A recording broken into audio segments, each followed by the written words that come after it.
Assalamualaikum warahmatullahi wabarakatuh.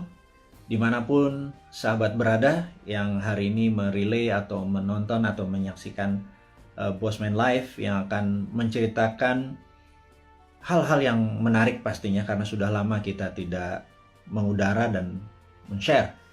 Jadi ada informasi nomor satu adalah tentang hilangnya akun YouTube dari Bosman. Ini menarik nih.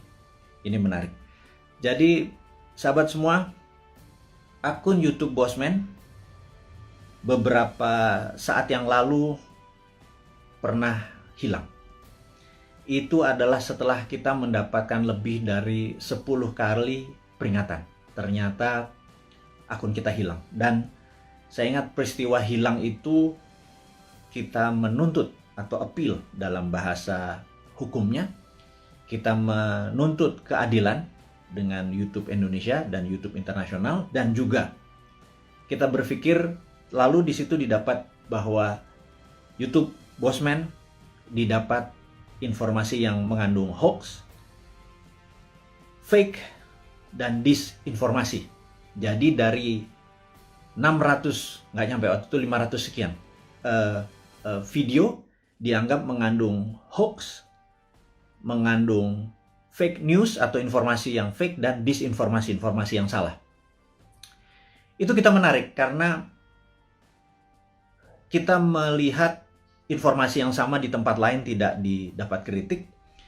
Ternyata kita baru sadar bahwa sistem algoritma dari sosial media, entah itu YouTube, IG, Facebook, Twitter, dan lain sebagainya, ternyata mereka kalau mendapatkan komplain dari 1-2 orang, mereka tidak peduli, tetapi kalau komplainnya sampai 1000, mereka memperhatikan, bahkan algoritma robotnya langsung memperingati sosmed yang diserang dalam tanda petik.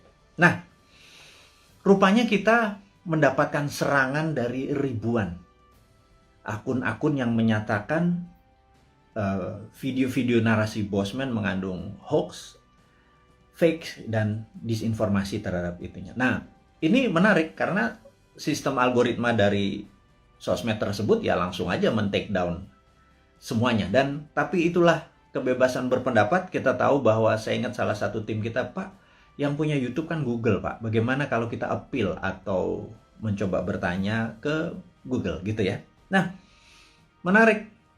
Kita melakukan appeal, kita berdiskusi bahwa tolong dicek dari 600 video Bosman tersebut, yang mana yang Anda anggap fake, yang mana yang Anda anggap hoax, yang mana yang Anda anggap disinformasi. Kita mau menantang atau men-challenge. Saya ingat peristiwa itu adalah hari Minggu jam 1 malam. Jadi jam hari Sabtu di Amerikanya jam 1 siang. Kita appeal selama beberapa jam, dan kemudian alhamdulillah jam 4 pagi itu YouTube kita on lagi gitu ya, dan kita mendapat peringatan nyawa kita hilang 1, kalau 0 maka akan hilang selamanya. Dan sejak saat itu kita terpikir bahwa suatu hari, karena mereka para buzzer ini sudah tahu bagaimana membungkam video-video kita, maka kita sudah yakin bahwa video kita akan dibungkam untuk selamanya. Dan makanya kira-kira tak lama setelah itu kita melakukan bukan konferensi pers, tetapi kita naik ke live YouTube, live IG. Kita mengatakan bahwa sahabat semua, Anda diizinkan untuk re-upload atau ambil semua informasi tadi, naikkan ke YouTube channel Anda atau ke sosial media Anda. Kalau Anda mendapatkan AdSense, Anda mendapatkan benefit iklan, apapun ambil 100%. Tapi mohon jangan menggunakan nama yang menjadi trademark dari Bosman, seperti nama Bosman, Mardigu, Wowi, Sontoloyo, dan lain sebagainya. Anda semua mengerti. Lalu kita melakukan hal yang seperti rutin kita lakukan. Kita memberikan pelajaran-pelajaran yang mungkin lebih spesifik. Kita memberikan julukan kepada orang-orang yang setuju dengan prinsip kita dengan nama new mine. Sekarang pertanyaan, new mine itu apa? New mine adalah yang mereka mempunyai pemahaman terhadap new economic model. New economic model. Kita adalah kaum secara ekonomi tidak lagi berkiblat pada Adam Smith dan Keynesian. Kita menyebut diri kita adalah post-Keynesian atau Keynesian yang sudah kita lewati. Dan mazhab kita ini dipakai oleh Michael Hudson atau Hudsonian.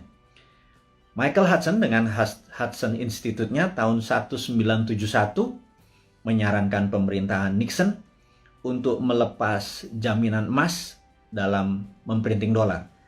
Kemudian menggunakan petroleum untuk printing money sebagai underlying dolar, dan hutang negara-negara lain untuk printing dolar. Sejak tahun 1971, Amerika awal menjadi negara superpower dan terus mengontrol dunia dengan energi dan currency. Kemudian Michael Hudson ngajar di Peking University tahun 1989. Partai Komunis Cina mengadopsi Hudsonian atau post-Keynesian sebagai platform ekonomi dalam negerinya. Dan dua negara tersebut sukses dalam 20 tahun dari 89 ke 2008, di mana adalah Olimpiade Beijing waktu itu. Dunia tercengang dalam 20 tahun saja. China atau Tiongkok sudah menjadi negara sangat besar atau superpower. Dan dua negara tadi, Amerika dan Tiongkok, menggunakan New Economic Model berbasis ajaran dari Michael Hudson, yang saat ini yang terkenal adalah muridnya namanya Stephanie Kelton. Dan itulah orang-orang yang kalau nanti 2024 kita mendapatkan kepercayaan, mungkin penasihat ekonomi kita adalah Michael Hudson dan Stephanie Kelton yang akan membawa Indonesia menjadi punya model baru, New Economic Model, di mana kita mungkin negara kita tidak ada interest atau bunga lagi, pajak turun gitu ya, berbeda dengan sekarang yang pajaknya naik. Hal ini adalah karena kita New Economic Model. Jadi New Economic Model kita menyebut diri kita sebagai new mind. Kemudian new mind memahami apa yang namanya geopolitik. Geopolitik adalah sebuah kekuatan geografi dari negara kita untuk kekuatan berpolitik terhadap negara-negara lain. Jadi saat ini misalnya kekuatan geografi kita untuk politik untuk menekan Singapura, menekan ASEAN, menjadi kekuatan di tengah, memanfaatkan Selat Malaka untuk keuntungan ekonomi, saat ini tidak dilakukan selama 20 tahun pemerintahan yang ada. Kenapa saya sebut 20 tahun? Karena 20 tahun adalah ukuran yang harus kita patokkan. Jadi Dubai dibangun dalam 20 tahun, Beijing dibangun 20 tahun, Tiongkok, kemudian banyak negara yang dalam 20 tahun menjadi negara besar. Jadi kita tanya sekali lagi, Ibu Mega, alhamdulillah Anda sudah 3 tahun menjabat sebagai Presiden ke-5, kemudian Pak SBY selama 10 tahun, terima kasih Anda sudah 10 tahun membawa negara ini. Kemudian terakhir adalah saat ini Pak Jokowi dengan 7 tahun, jadi total sudah 20 tahun. Pertanyaan dari kaum New Mind kepada Anda semua yang kami menganggap tidak berbeda haluan ekonominya, kita bicara ekonomi dulu ya, adalah tidak berhasil membawa Indonesia untuk menjadi negara superpower. Dan kemudian tahun 2024 ada 3 informasi yang kita bisa share. Nomor 1 adalah ada isu bahwa akan diperpanjang 3 masa jabatan. Jadi incumbent bisa men-challenge lagi dirinya. Dan di sini saya ragu apakah nanti tahun 2024 Anda menang juga gitu ya. Tapi nggak apa-apa, itu adalah fair fight. Jadi kalau kita nih kaum New Mind mendadak nanti challenge-nya dengan incumbent, mungkin menarik karena kita menang atau kalah pun dari yang the best gitu ya. Kemudian ada isu kedua yaitu tidak 3 kali masa jabatan tetapi ditambah 3 tahun. Seperti halnya waktu itu FDR, Franklin Delano Roosevelt, karena Perang Dunia Kedua terjadi di Amerika, dia harus memperpanjang jadi 4 kali. Jadi satu-satunya presiden yang 4 kali masa jabatan dikarenakan di extend jabatannya. Jadi minta di-extend 3 tahun karena mungkin tahun 2020, 2021, 22 masa pandemi ini tidak perform, jadi minta jabatan 3 tahun. Dan baik itu jabatan 3 tahun ditambah, walaupun nanti 5 tahun lagi, 5 tahun lagi, atau 3 kali masa jabatan, itu keduanya harus MPR putuskan dan DPR. Jadi saya yakin Anda bisa lakukan karena DPR saat ini sudah Anda kuasai, ditambah PAN bergabung, jadi udah 82% suara Anda. Pasti Anda bisa ubah ini semua semau-mau dan sependapat Anda. Nggak apa-apa, itu free fight, itu pasar bebas, itu adalah demokrasi, kita nggak perlu marah. Selama ini adalah kemufakatan dari beberapa pejabat di atas sana. Jadi selama kita bisa bertanding nanti di 2024, ya kita nggak apa-apa juga. Mau itu 3 kali masa jabatan, tapi ya kalau diperpanjang 3 tahun itu berbeda gitu ya. Kita akan bertemu di 2027 gitu ya. Nah, dengan masuknya PAN, kayaknya konstelasi politik bergeser. Apakah PAN masuk kabinet seperti informasi yang kita ketahui? Apakah Pak Zul masuk atau Mas Trisno Bahir masuk? Mungkin Menko Kesra, saya nggak tahu. Saya cuman mengira-ngira aja. Kemudian Pak Hadi, Panglima kita yang mendekati masa pensiun, apakah dia masuk kabinet? Atau penggantinya di Panglima bisa Pak Andika dari darat. Kalau ini merasa darat lagi, mungkin Angkatan Laut yang masuk, dan Pak Andika bisa juga digeser ke BIN. Apapun itu, tujuannya saya tahu bagaimana, atau kita tahu bagaimana membuat negara Indonesia ini berdaulat. Saya tidak menentang, atau kami New Mind tidak menentang. Yang jadi pertanyaan adalah, apakah kalian bisa membuat negara Indonesia menjadi negara superpower di tahun 2045 atau 24 tahun dari sekarang? Jadi apapun itu, kita lihat langkahnya hanya menaikkan pajak, kemudian berhutang, dan membangun hal-hal yang menurut beberapa orang tidak produktif. Kalau jalan tol, infrastruktur, oke lah. Walaupun dalam sebuah buku yang saya lupa, currency, saya nanti inform, si Bolat ini, dia menyatakan bahwa jangan mimpi membangun negara hanya bersandar pada infrastruktur, jadi harus holistik. Jadi ada infrastruktur statis, infrastruktur dinamis, dan saat ini dianggap hanya infrastruktur statis yang diam seperti jalan tol, jembatan, pelabuhan, dan lain sebagainya. Harusnya infrastruktur dinamis juga dibangun. Tapi ada hal yang menurut kami adalah hal yang tidak produktif, adalah membangun ibu kota pindah ke Penajam. Dan ini produktifnya di mana kita nggak tahu gitu ya. Tapi yang jelas itu bukan hal yang penting, karena bagi orang seperti saya atau kaum New Mind ini yang sangat percaya pada kedaulatan sebuah bangsa, Penajam itu sangat lemah sekali jika ada serangan dari negara lain.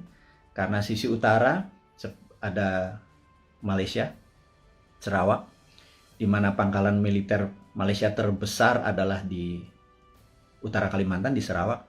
Kalau menyerang Penajam kurang dari setengah jam, bawa bom pesawat pembom rata tanah, dan kita nggak punya perlindungan sama sekali. Jadi saya pikir membangun Penajam, membangun ibu kota, nomor satu adalah harusnya membangun pangkalan militer terlebih dahulu. Pangkalan angkatan lautnya digeser dulu, pangkalan angkatan udara digeser dulu, kemudian darat dan kepolisian harus dipersiapkan dulu, infrastruktur harus disiapkan dulu, baru ibu kotanya. Jangan dibangun gedungnya dulu. Begitu saya jadi presiden nanti tinggal dibom sama Malaysia, kan gerah kita. Jadi saya rasa sudahlah, jangan nanti jadi hambalang. Penajam itu lupakan. Ini saran dari New Mind. Wahai yang terhormat kepala negara, jangan dilanjutkan. Kita mengutamakan adalah masalah pandemi dulu gitu ya. Nah, kita masuk ke topik berikutnya adalah, masih topik yang pertama adalah yang jelas YouTube channel kita kemudian diserang lagi berkali-kali sampai kita bingung. Maksudnya bingung nih gini, kita kan punya channel di Santara dengan tagline UKM menang, kemudian Dinaran Official dengan tagline Rupiah menang. Kalau Bosman Mardigu, tagline-nya adalah Indonesia menang. Indonesia menang. Jadi kita memasang cerita, karena selama di take down tidak boleh upload, kita menaruh informasi di Naran official dan di Santara.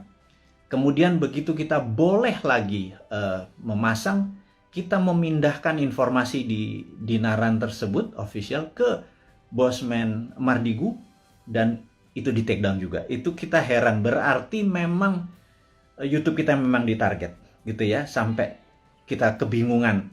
Karena apalagi yang ditarget, karena benar-benar kata-kata yang kita taruh, bahkan jualan emas, jualan di Naran, akan mempromosikan emas sebagai alat bayar atau bukan, sebagai alat tukar, itu pun di take down. Jadi kita pikir kita akhirnya diserang lagi.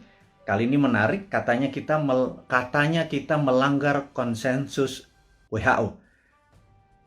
Kita ngecek langsung video mana yang melanggar konsensus WHO. Ternyata di salah satu video, nggak di salah satu, ada 5 video kita tentang BPOM dan vaksin dan COVID. Di situ kita terang-terangan mengatakan kita mendukung vaksinasi, tetapi kita lebih mendukung terapi imunitas, alias mereka dites titernya dulu, dimana kalau titernya 150 ke atas atau 200 ke atas tidak usah vaksin karena antibodinya tinggi. Jangan semua orang dihajar titernya rendah atau tinggi, dihajar semua pakai vaksin sehingga terjadi pemborosan. Dan menurut kita ini ada 400 juta vaksin udah dibeli, jangan-jangan dengan 50 juta kalau kita selected mereka yang titernya di bawah 150 antibodinya itu yang divaksin, maka jangan-jangan 80% penduduk kita yang di kampung-kampung sana yang hanya makan tiwul, hanya makan jagung rebus, terus ngopi, terus ngakak-ngakak tuh titernya pada tinggi semua karena bahagia semua. Sementara yang bermasalah nyara orang di kota dan pejabat-pejabat, terutama politikus yang titernya rendah walaupun makannya enak, mungkin karena duitnya nggak halal kali ya. Mereka-mereka yang dikasih vaksin gitu. Nah, ternyata kita mempromosikan imunoterapi atau terapi imunitas itu dianggap melanggar konsensus WHO. Dan kita di take down lagi. Jadi kita mulai mempelajari apa sih konsensus WHO. Ternyata konsensus WHO itu adalah vaksin itu suggested, atau dalam bahasa Indonesianya vaksin itu disarankan. Sementara kayaknya ya, pemerintah kita kayaknya, sekali lagi ya, mohon maaf nih, kayaknya kalau Anda marah, Anda geeran, atau Anda baperan. Kalau baperan jangan jadi pejabat ya. Jadi kayaknya di Indonesia vaksin itu mandatori, diwajibkan. Sementara WHO hanya suggested atau menyarankan. Jadi di sini kita ada sedikit pertanyaan, kita tidak melanggar konsensus WHO, tapi mungkin melanggar mandatori atau perintah dari pemerintah saat ini. Sekali lagi, kita bukannya tidak mendukung, tapi kita punya preference. Karena sahabat saya, seorang profesor yang saat ini mengajar di Cornell University, beberapa minggu yang lalu, mungkin beberapa hari yang lalu, 3 minggu yang lalu, mengatakan kalau vaksin adalah sebagai single bullet proof untuk menang melawan COVID, itu halu. Jadi dianggap delusion. Jadi menurut beliau, kalau kita menganggap atau kita berpikiran bahwa untuk menang melawan virus corona ini, vaksin adalah satu-satunya single bullet proof, itu delusion. Jadi itu kata-kata sebenarnya cukup sadis gitu ya. Karena sebenarnya ada banyak cara untuk selain vaksin. Taliban itu nggak pakai vaksin, nggak pakai masker tuh, nggak ada yang satupun yang kena. Taliban, COVID-nya takut sama Taliban, itu aja berpikir sangat sederhana. Nah, jadi sahabat semua, akhirnya kita singkatnya adalah di take down forever, permanen. Jadi mendengar hal itu terjadi, RIP, rest in peace, kita dalam waktu 4 jam langsung membuat Bosman Mardigu official. Dan entah bagaimana, tahu-tahu ada 5-6 akun mirip-mirip, ada Mardigu Wowi official, Mardigu Bosman Mardigu unofficial apapun itu, saya minta dengan segala kerendahan hati dan dengan segala hormat, Anda untuk mengganti dengan nama, jangan pakai trademarknya Bosman. Sekali lagi, saya dengan hormat memohon Anda untuk mengganti. Karena saat ini orang begitu membuka akun tersebut, menjadi tidak terdistract gitu ya, dengan penampilan Anda tersebut. Saya tahu niat Anda baik, tetapi saya sudah wanti-wanti, jangan pakai nama trademarknya Bosman, tapi videonya Anda upload, Anda re-upload, Anda share, Anda berhak atas itu semua. Tidak ada hak paten atau right yang saya tuntut, tidak ada. Tetapi jika ada orang keberatan, sayalah keilmuan tersebut yang akan dipertanyakan. Jadi Anda tidak akan bertanya. Jadi sekali lagi, saya mohon maaf untuk Anda. Saya minta dengan segala hormat untuk mengganti channel tersebut, sehingga Bosman Mardigo Official adalah satu-satunya akun. Dan ke depan kita akan punya gaya lain, punya genre lain, punya aliran lain, demi membuat Anda semua mengerti otot atau muscle knowledge atau otot bernegara yang lain yang akan kita ajarkan, yang akan membuat kita menjadi negara besar superpower di 2045. Dan di sini Anda akan selalu mendengarkan kata-kata berulang, yaitu New Mind, 1. Nomor 2 adalah 024, di mana kita target 024 adalah New Mind sudah mendapat mandat. Itu bukan berarti Bosman atau seorang Mardigo menjadi presiden, tapi kita berharap dalam 3 tahun ke depan, ya, kemarin kita udah punya 171 juta viewer. Kalau satu orang menonton 10 video Bosman, maka ada 17 juta sahabat Indonesia yang sudah menonton video Bosman. Kalau kita menarget 1 miliar viewer dengan teman-teman, ada sekitar 100 akun bersama-sama. Kalau 1 miliar viewer ditonton, maka kalau satu orang nonton 10, ada 100 juta warga Indonesia sudah terkena dengan New Mind. Saya harapkan secara pribadi 70% menerima konsep tersebut. Kalau 70% menerima konsep tersebut, ada sekitar 70 jutaan orang. Itu sudah hampir 50% dari mata pilih di 2024. Dan inilah yang menentukan course atau Indonesia mau kemana nantinya. Maksudnya begini, sahabat semua, sahabat muda, saya mengkhususkan Anda yang berjiwa muda dan masih muda, yang saat ini umurnya 40 tahun paling tua atau 40 tahun ke bawah. 3 tahun lagi paling tua adalah 43, 45 mungkin ya. Dan Anda yang berusia 45 tahun ke bawah, di tahun 2024 Anda adalah merupakan 71% mata pilih. Sebenarnya Anda lah yang menentukan negara Indonesia ini mau kemana. Masih bergantung pada IMF? Monggo. Masih berhutang? Monggo. Pilih aja siapa-siapa yang kira-kira mirip-mirip dengan genre-genre atau aliran 3 presiden terakhir. Pak Bu Mega, Pak SBY, dan Pak Jokowi gitu ya. Atau Pak Jokowi itu sendiri. Jadi, kalau Anda masih mau miring ke Tiongkok, pilihlah yang kita sebut para old mind. Jadi, kalau nanti di 2024 Anda masih memilih old mind, ya nggak apa-apa juga gitu ya. Ya sudah, saya secara pribadi tidak kalah, tidak menang. Tapi saya akan bilang ke anak cucu kita atau kita semua ya saat ini, yang hampir 7.000 sahabat yang saat ini bersama-sama menonton live IG-nya Bosman ini. Saya mohon dengan amat sangat, Anda fight untuk hak Anda, Anda fight untuk cucu turunan Anda, sehingga nanti Anda berkata bahwa anakku atau cucuku, dulu eyang, dulu mbah, dulu Pak Ade, dulu apapun itu, kita fight untuk membawa Indonesia dengan memberi pelajaran baru supaya Indonesia menjadi negara berdaulat superpower di 2045. Tapi kami kalah. Di 2024 ternyata yang dipilih adalah old mind juga. It worth a fight. Jadi kita bisa punya cerita bahwa been there done that, ya gue kalah gitu ya. Tapi kalau kita menang, percayalah, New Mind akan membuat Indonesia menjadi negara superpower di 2045. Detailnya kita selalu urai di dalam 1000 video ke depan dalam 3 tahun. 1000 itu hampir 3 tahun. Itu akan mengurai dengan rinci apa yang harus kita lakukan mulai dari sekarang sampai 2024, dari 2024 sampai 2045. Kita rinci bagaimana Indonesia untuk menjadi negara superpower year to year-nya, 2025-nya ngapain, 2026-nya ngapain.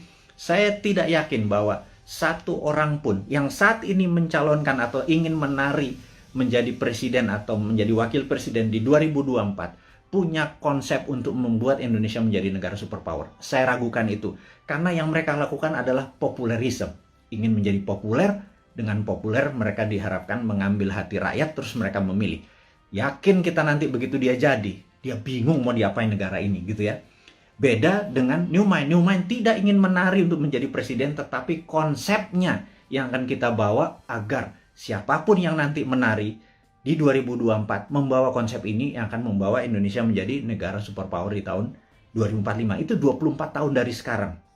Jadi kita harus bersiap-siap menuju ke tahun 2045, dan kalau kita mundur 2029 atau 2034 telat kita ya, sekali lagi.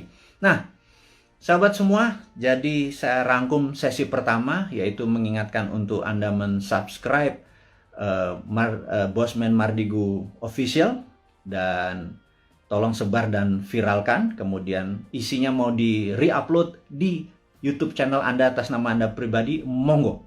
Karena kita akan fight dalam jangka panjang. Dan jangan lupa Anda harus mempromosikan Anda punya YouTube, IG tadi, dan lain sebagainya. Karena jangan Anda menunggu bola, Anda hanya menggunakan video Bosman, harus terus mengharapkan orang nonton, kemudian mengharapkan AdSense.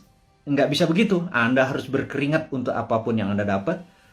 Anda promosikan video-video tadi di video YouTube channel atau sosial media Anda. Dan tadi pagi saya heran, saya naikkan sesuatu di IG. IG ini saya agak sedikit deg-degan. Karena di Agustus kemarin 5 kali kita diperingati. Bahkan kita ada kata-kata ganyang koruptor, itu di take down. Itu cukup kaget saya.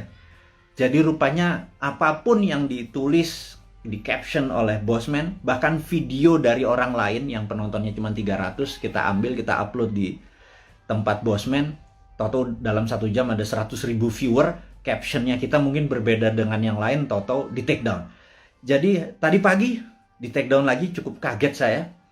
Dan kalau itu di take down lagi membuat resiko IG kita yang 2,1 juta follower ini juga beresiko seperti 1,5 juta subscriber dari YouTube. Jadi, tapi apakah kita akan give up atau menyerah?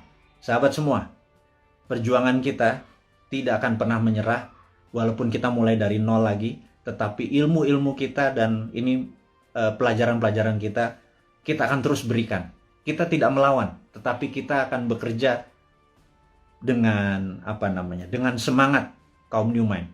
New Mind itu nggak ada matinya. Die hard New Mind itu nggak ada matinya.